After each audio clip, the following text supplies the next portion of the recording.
সুদ কষা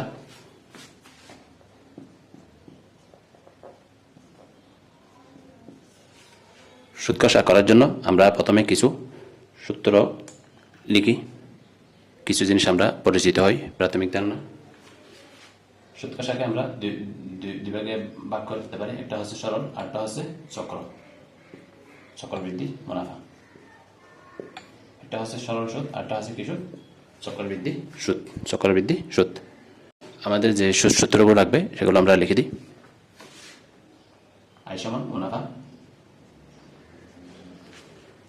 মুনাফা, মুনাফা ইজ ইকুয়াল টু PNR,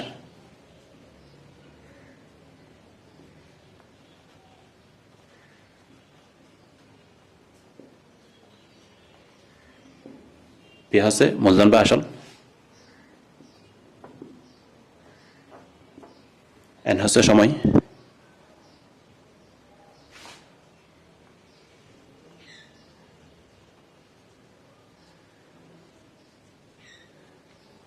মুনাফার হার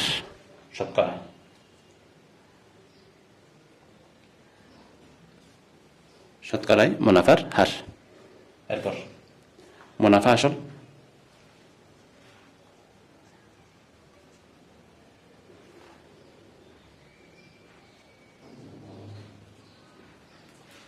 মুনাফা আসলকে আমরা এ দ্বারা প্রকাশ করব।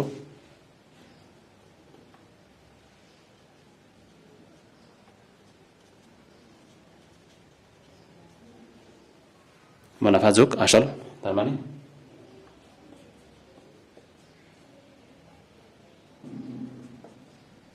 আই যোগ পি। এরপর যদি আমাদের বলা থাকে মুনাফা আসলে দ্বিগুণ,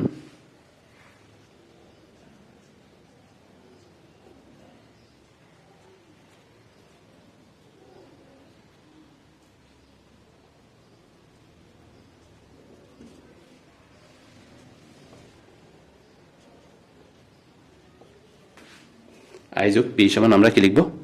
2p লিখব।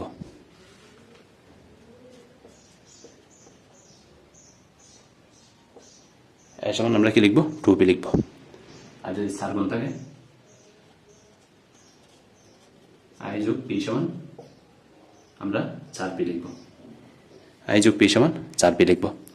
এখন ডিরেক্ট আমরা শর্টকাট সূত্র লিখি, দুইটা শর্টকাট সূত্র লিখি।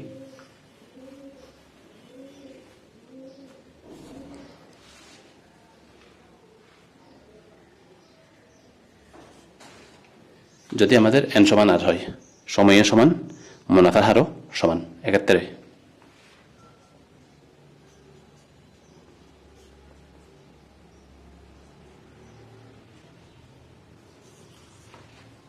A2 divide by A1, B2 divide by P1, যেখানে A হচ্ছে মুনাফা আসল আর P হচ্ছে মুনাফা মূলধন।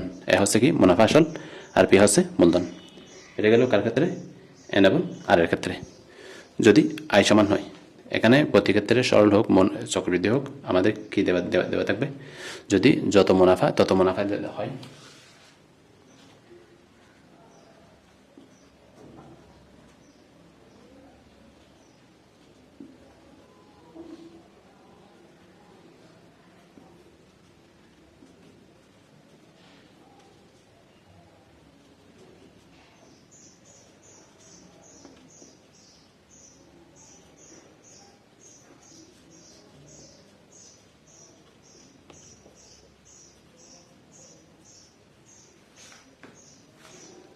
এভাবে করব।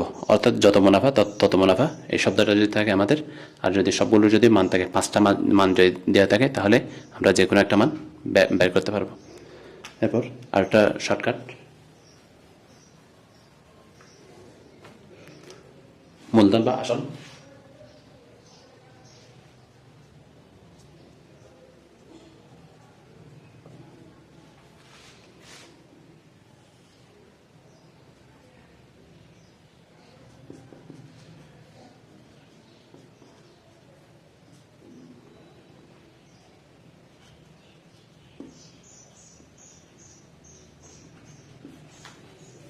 P is equal to n1 divided by n1 plus n2 যত গুণ -1। এ হচ্ছে মুনাফা আসল, অর্থাৎ যেটার মধ্যে সরাসরি এর মান দেওয়া থাকবে। মুনাফা আসল সরাসরি মান দেওয়া থাকবে। এন হচ্ছে প্রাথমিক সময়, অর্থাৎ প্রথম ক্ষেত্রে যে সময় দেওয়া থাকবে। এন টু হচ্ছে দ্বিতীয় ক্ষেত্রে যে সময় দেওয়া থাকবে। যতগুণ হচ্ছে, যেমন অনেক সময় বলা থাকে মুনাফা আসলে দ্বিগুণ, মুনাফা আসলে 4 গুণ। তাহলে মুনাফা আসলে দ্বিগুণ মানে এখানে 2, মুনাফা আসলে 4 গুণ মানে 4 - 1, এভাবে আমরা বসাবো। তাহলে এই 3টা শর্টকাট সূত্র। আর চক্রবৃদ্ধির ক্ষেত্রে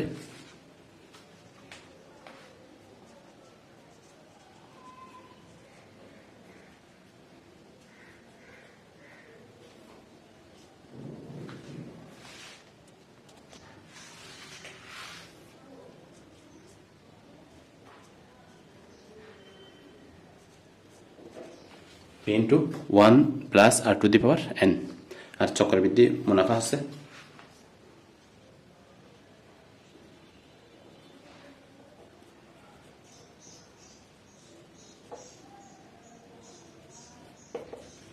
c minus p। তাহলে এসব কিছু আমরা যদি মনে রাখতে পারি, খুব সহজে ম্যাথগুলো সূত্র আসার ম্যাথগুলো আমরা করতে পারবো ইনশাল্লাহ। বার্ষিক শতকরা কত মুনাফায় 8 বছরে মুনাফা আসলে দ্বিগুণ হবে? এটা আমরা করি। প্রথমে এখানে বলে রাখা ভালো, মুনাফা আসলে দ্বিগুণ মানে আসলের দ্বিগুণ হবে। মুনাফা যোগ আসল সমান আসলের দ্বিগুণ, অর্থাৎ মুনাফা আসলের দ্বিগুণ মানে মুনাফা আর আসল একসাথে কি হবে? আসলের দ্বিগুণ হবে। প্রথমে আমরা ধরে নিই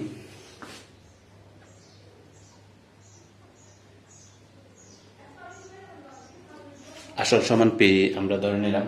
সুতরাং মুনাফা আসল, মুনাফা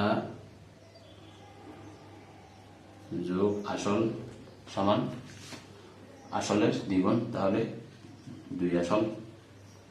এখান থেকে আমরা যদি প্রতীকের সাহায্যে লিখি, আসলকে আমরা পি হিসেবে লিখলাম, তাহলে 2p। তাহলে এখান থেকে আমরা যদি পক্ষান্তর করি, আমরা কি পাই? i = p পেলাম। আমাদেরকে নির্ণয় করতে হবে আর এর মান। কার মান নির্ণয় করতে হবে? বার্ষিক শতকরা কত মুনাফা, অর্থাৎ আর এর মান নির্ণয় করা লাগবে। আবার আমরা জানি i = PNR, i = PNR। তাহলে p এখানে দেওয়া আছে n = 8 বছর দেওয়া আছে। উভয় পাশ থেকে আমরা p কাটতে পারি। তাহলে r = NR = 1। তাহলে r = 1/8, 1/8। এটাকে আমরা বাংলা লিখি। আর কে আমাদের কিসে প্রকাশ করতে হবে? শতকরায় প্রকাশ করতে হবে। সেজন্য আমরা লিখতে পারি 100%। 4 দ্বারা ভাগ করি, এখানে কত পাবো? 4 × 25 100। এখানে পাবো 12.5। তাহলে আর এর মান কত? আর এর মান আমরা পাই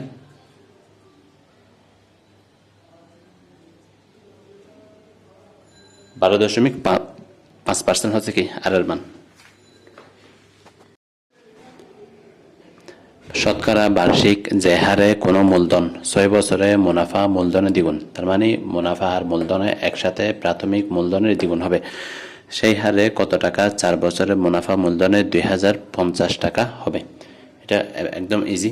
প্রথমে আমরা মূলধন বা আসল সমান আমরা পি ধরে নিই।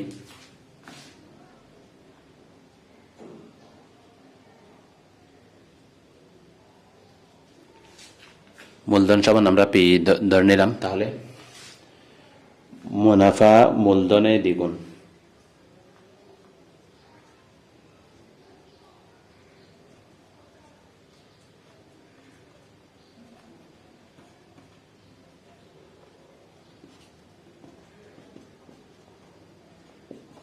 Two P. i = p পাই। আবার আই সমান আমরা কি জানি? আই সমান আমরা জানি PNR।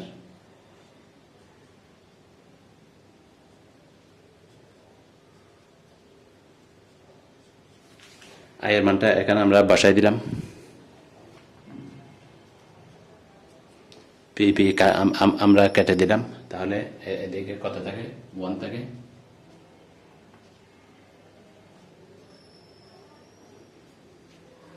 প্রাথমিক ক্ষেত্রে কত? এন এর মান কত? 6 বছর। সেজন্য এন এর মান আমরা কত বসালাম? 6 বসালাম। দ্বিতীয় ক্ষেত্রে সেই হারে, অর্থাৎ প্রথম ক্ষেত্রে যে হারে মুনাফা মূলধনে দ্বিগুণ হয় সেই হারে, তার মানে দ্বিতীয় ক্ষেত্রে এই আর এর মানটা আমরা এখানে ইনপুট করব। 4 বছরে এন এর মান কত? দ্বিতীয় ক্ষেত্রে 4, তারপর মুনাফা মূলধন কত? 2050, তার মানে এর মান কত? 50।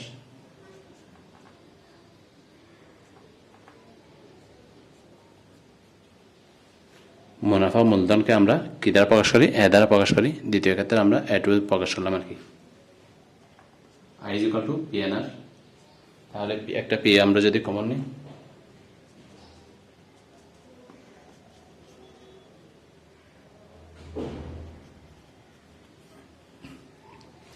মানগুলো আমরা বসাই দিই।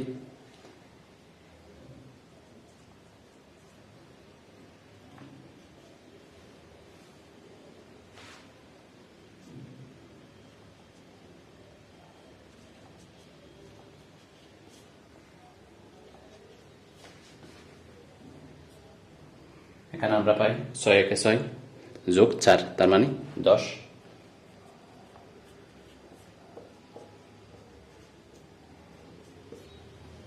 এখন আমরা আরো গুণন করি।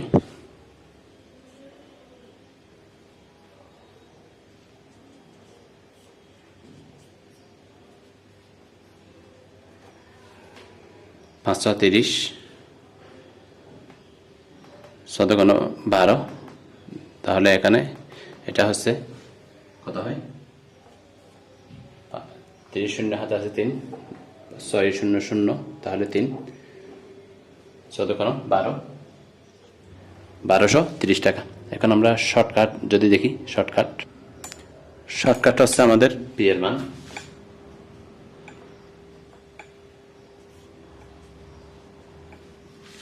n1 plus divided by n1 n2 যত গুণ মাইনাস 1। যত গুণ বলতে এখানে প্রশ্নে কত গুণ দেওয়া আছে? দ্বিগুণ, তার মানে যত গুণ বলতে এখানে আমরা কত বসাবো? 2 বসাবো। এর মান এখানে কয়টা দেওয়া আছে? একটা দেওয়া আছে, সরাসরি একটা দেওয়া আছে। তাহলে আমরা মানগুলো বসাই।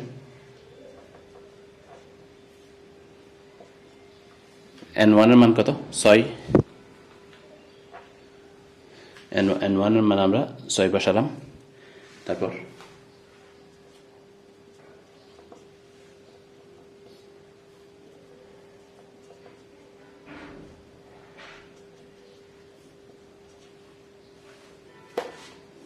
ভাগ করলে আমরা সেই আগেরটা আমরা পাবো। 6,500 টাকা যে হারে মুনাফায় 4 বছরে মুনাফা আসলে 8,840 টাকা হয়, ওই একই হার মুনাফা, তার মানে যে হারে প্রথমে সেই হার মুনাফায় 4 বছরে মুনাফা আসলে 10,200 টাকা হবে। এখানে আমরা যদি লক্ষ্য করি আমাদের কি সমান দেওয়া আছে? আর এর মান সমান যে হার ওই একই হার, তার মানে আর এর মান সমান। তারপর মুনাফায় 4 বছরে, প্রথম ক্ষেত্রেও 4 বছর, দ্বিতীয় ক্ষেত্রেও 4 বছর। তাহলে এখানে আমরা যদি লক্ষ্য করি প্রথম ক্ষেত্রে এবং দ্বিতীয় ক্ষেত্রে উভয় ক্ষেত্রে আমাদের আর এর মান এবং এন এর মান অর্থাৎ সময় সমান, মুনাফার হার এবং সময় সমান। প্রথমে আমরা শর্টকাট করব, তারপর প্রথমে আমরা ব্রড করি, তারপর আমরা শর্টকাট করব। প্রথমে যদি আমরা ব্রড দেখি, আমাদের যা যা কিছু দেওয়া আছে আমরা লিখে ফেলি।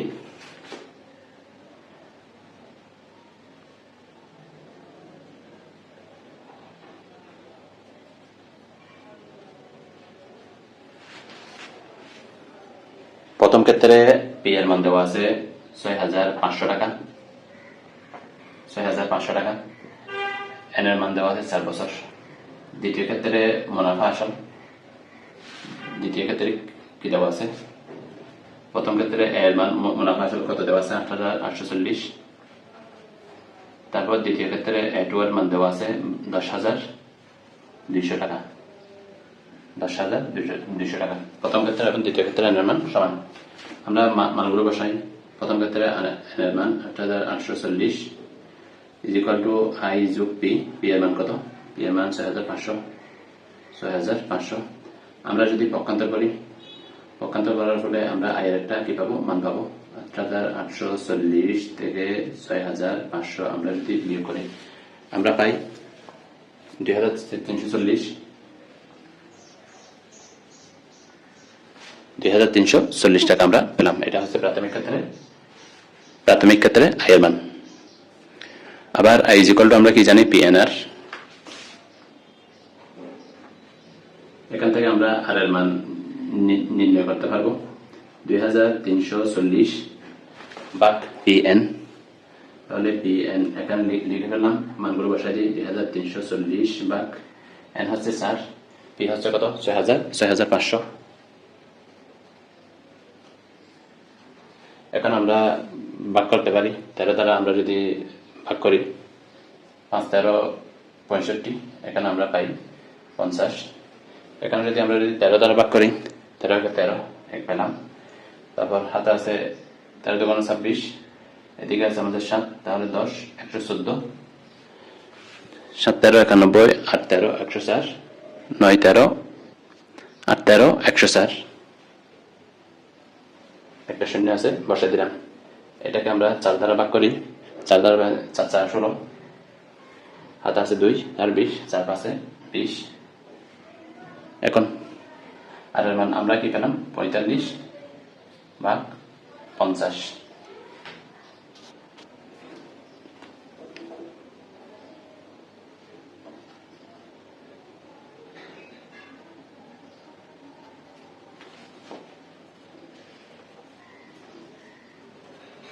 আমরা একটা আর এর মান পেলাম। এখন দ্বিতীয় ক্ষেত্রে আমাদেরকে নির্ণয় করা লাগবে মুনাফা আসলে ওই একই হার মুনাফা, অর্থাৎ এই আর এর মানটা দ্বিতীয় ক্ষেত্রে আমরা বসাবো। আমরা পাই I is equal to I যোগ পি। এখান থেকে আই ইজ ইকুয়াল টু আবার কি জানি পিএনআর।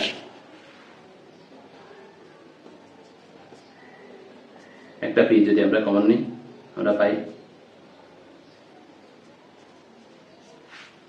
এনআর। এখন আমরা এখানে মানগুলো যদি ইনপুট করি উপর থেকে, এর মান কত দ্বিতীয় ক্ষেত্রে 10,200। এটাকে আমরা এটু দিই।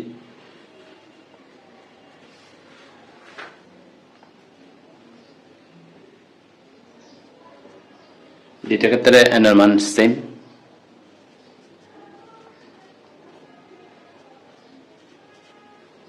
500 180 ভাগ 500।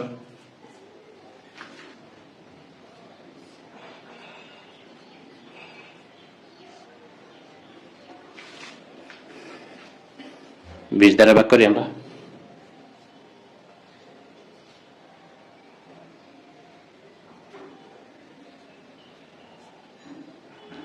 তিনশো 102।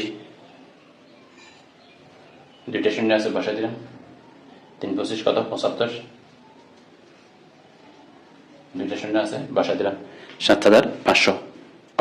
আমরা লিখতে পারি A2 divide by A1 is equal to P2 divide by P1। এখান থেকে আমাদের মান বের করা লাগবে, কার P2 এর মান বের করা লাগবে। এখানে মানগুলো বসাই দিই আমরা।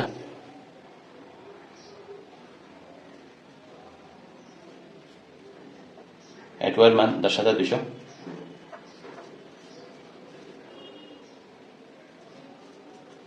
P1 এর মান 6,500।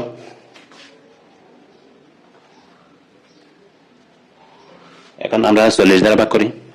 40 দ্বারা এখানে যদি আমরা ভাগ করি আমরা পাই 221, আর এখানে ভাগ করলে আমরা পাই 255 পাই। এখন আমরা 13 দ্বারা ভাগ করবো, 5 13 65, 5 13 65। দুইটা শূন্য আছে বসা দিলাম।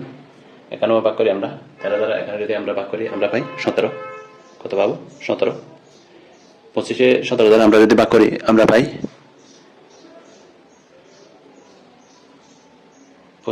একবার যাবে। তারপর হাতে আছে কত 8, তাহলে 85, 5 17 85। এখন 5 15 75, 7,500 টাকা। 7,500 টাকা। বার্ষিক শতকরা 6 টাকা মুনাফায় 500 টাকার 4 বছরের মুনাফা যত, তার মানে মুনাফা যত হয় বার্ষিক শতকরা 5 টাকা মুনাফায় কত টাকার 2 বছরে 6 মাসের মুনাফা তত হবে। এখানে আমরা যদি একটা বিষয় লক্ষ্য করি, প্রথম ক্ষেত্রে আমাদের 500 টাকার 4 বছরের মুনাফা যত হয়, তার মানে প্রথম ক্ষেত্রে কি দেওয়া আছে, মূলধন দেওয়া আছে। দ্বিতীয় ক্ষেত্রে 5 টাকা মুনাফায়, বার্ষিক শতকরা 5 টাকা মুনাফায় কত টাকার, কিন্তু দ্বিতীয় ক্ষেত্রে কি দেওয়া নাই, মূলধন দেওয়া নাই। 2 বছরের মুনাফা আসলে 2 বছরের 6 মাসের মুনাফা তত হবে। তার মানে মুনাফা তত, তার মানে কি আয় হচ্ছে সমান। আমরা এখানে লিখতে পারি মুনাফা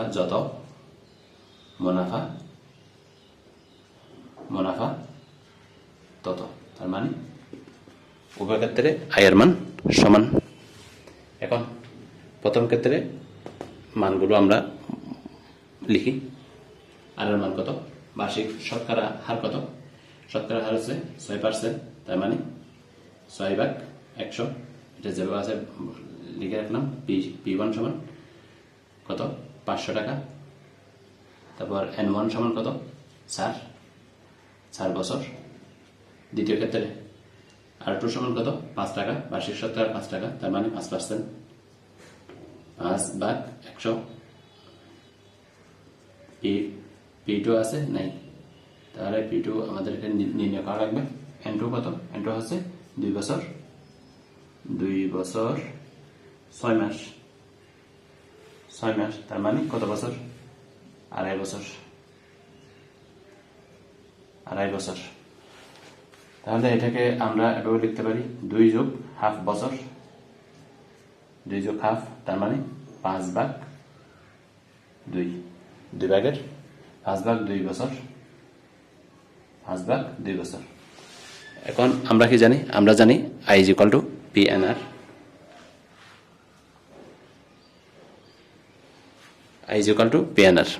উভয় ক্ষেত্রে যেহেতু আয়ের মান সমান, আমরা এটাকে এক্সপানশন করতে পারি, বর্ধিত করতে পারি। তাহলে এখান থেকে আমরা লিখতে পারি I = P1 N1 R1 = P2 N2 R2। এখন এই দুইটাতে আমরা মানগুলো বসাই। তাহলে P1 এর মান কত, 500, N1 4, R1 6/100। P2 এর মান বের করে রাখবে। তাহলে P2 টা যেভাবে আছে লিখে রাখলাম। N2 কত, N2 হচ্ছে আমাদের 5/2।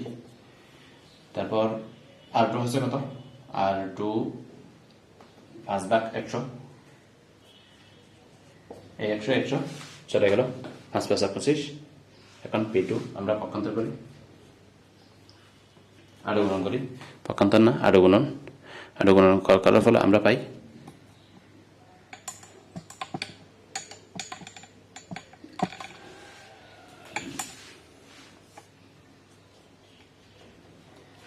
এখানে কত আছে, 2 আছে। 2টা আমাদের এই পাশে চলে আসবে, এখানে চলে আসবে। 5 + 25 এটা নিচে চলে আসবে।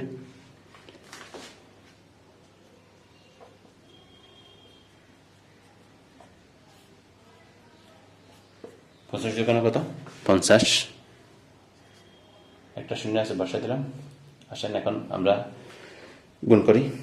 2 × 2 = 4, 4 × 4 = 16, 4 × 16, তারপর 5 × 16 80, 6 × 16 96। একটা শূন্য আছে, বসাই দিলাম। তাহলে P2 হচ্ছে 960 টাকা, 960 টাকা। কোনো আসল 3 বছরে মুনাফা আসলে 15,578 টাকা বা 1578 টাকা, এবং 5 বছরে মুনাফা আসলে 1830 টাকা। আসল এবং মুনাফার হার নির্ণয় করতে হবে। তাহলে আমরা যদি লক্ষ্য করি, প্রথম ক্ষেত্রে 3 বছরে মুনাফা আর আসলে দেওয়া আছে, দ্বিতীয় ক্ষেত্রে 5 বছরে মুনাফা আর আসলে দেওয়া আছে। এখানে আলাদা করে মুনাফা এবং আসল দেওয়া নাই। তাহলে প্রথমে আমরা লিখে নিই 3 বছরে মুনাফা আসল। তার মানে প্রথম ক্ষেত্রে N1 মান কত দেওয়া আছে, 3 বছর, তারপর A1 কত কত দেওয়া আছে, মুনাফা আসল। A1 হচ্ছে কি মুনাফা, মুনাফা আসল, মুনাফা আসল 1578। দ্বিতীয় ক্ষেত্রে N2 5 বছর, আর A2 সমান মুনাফা আসলে কত দেওয়া আছে 1830, 1830 টাকা দেওয়া আছে। এখন প্রথম ক্ষেত্রে আমরা জানি মুনাফা আসল সমান A1 সমান I যোগ P, আবার এটা সমান আমরা জানি PNR প্লাস P এর মানটা আমরা এখানে বসাই দিলাম, তারপর P একটা কমন নিলাম 1 যোগ NR, তার মানে N1 দিতে পারি এখানে। এখান থেকে আমরা লিখতে পারি N1 এর মান কত 3 বছর, তাহলে এখানে 1 যোগ 3R।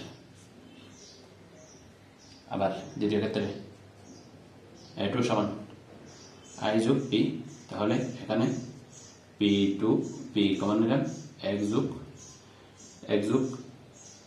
N2R। আমরা লিখতে পারি N2 এর মান কত, N2 এর মান 5। এখন এটাকে দিয়ে 1 নম্বর, এটাকে দিয়ে আমরা 2 নম্বর। এখান থেকে আমরা যদি লক্ষ্য করি A1 এর মান কত, A1 এর মান 1578, A2 এর মান কত 1830, তাহলে 2 থেকে 1 আমরা বিয়োগ করি।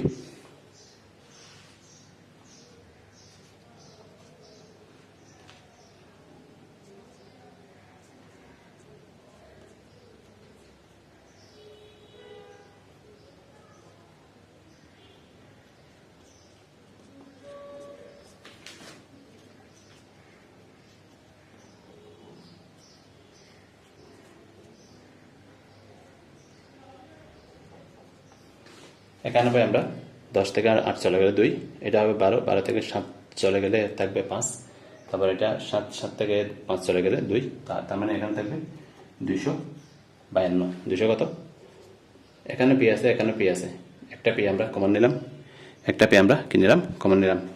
এরপর একটা P আমরা যদি কমন নিই তাহলে আমরা পাই 1 মাইনাস 1 যোগ 5R বিয়োগ 1 মাইনাস 3R।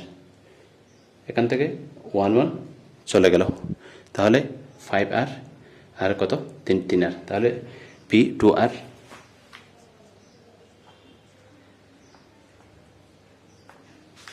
দুশো 52। আমরা যদি ভাগ করি উভয় পাশে 2 দ্বারা, আমরা পাই PR সমান 126।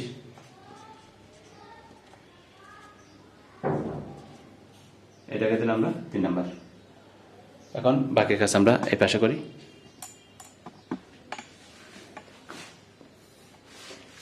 এখন আমরা এখানে কি পাইছি, PR এর মান পাইছি, আমরা P এর মানও পাই নাই, আর এর মানও পাই নাই। আমরা 1 নাম্বার থেকে আমরা আসি, 1 নাম্বার থেকে আমরা যদি আসি A1 সমান PN1R, P plus PR N1, অর্থাৎ N1টা আমরা পরে লিখলাম। এখানে আমরা যদি মানগুলো বসাই, A1 এর মান কত 1578 P যোগ PR সমান কত 126 গুণ 3, তাহলে 300, 326 78, তার মানে 378। P সমান 1578 বিয়োগ 378, আমরা এখানে পাই কত 1400। আমরা এখানে পাই 1200 গ্রাম। তাহলে P এর মানটা আমরা যদি এখানে বসাই দিই, আমরা আর এর মানটা আমরা পেয়ে যাব। তাহলে 3 থেকে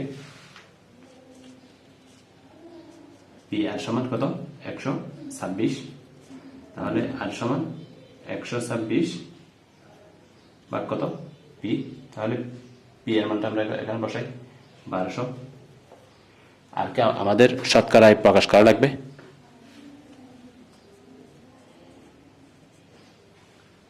এখন আমরা ভাগ করি, এখানে পাই 12, এখন আমরা কত দ্বারা ভাগ করব? 12 দ্বারা ভাগ করি, এখানে পাবো 10।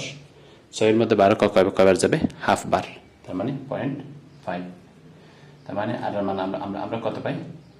10.5, অর্থাৎ 10.5% হারে তাকে কি দিবে? লাভ দিবে।